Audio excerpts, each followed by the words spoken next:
ভগবান শ্রীকৃষ্ণের কিছু গুরুত্বপূর্ণ কথা। 1. কর্ম করো, ফলের আশা করো না।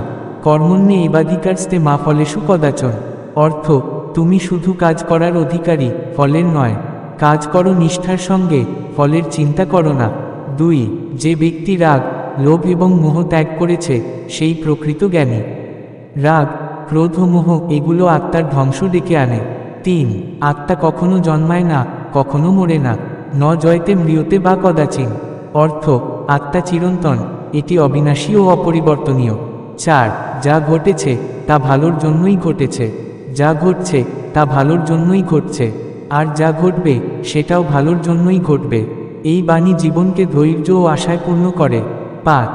মনই মানুষের বন্ধু, আবার মনই মানুষের শত্রু। উদ্ধরেত আত্মনাত্মান ন আত্মমান মোক্ষাদয়েত। অর্থ, নিজের মনকে জয় করলেই নিজের জীবন জয় হয়। 6. যে ব্যক্তি সকল ইচ্ছা ত্যাগ করে এবং কামনা রহিত হয়ে থাকে, সেই শান্তি লাভ করে। 7.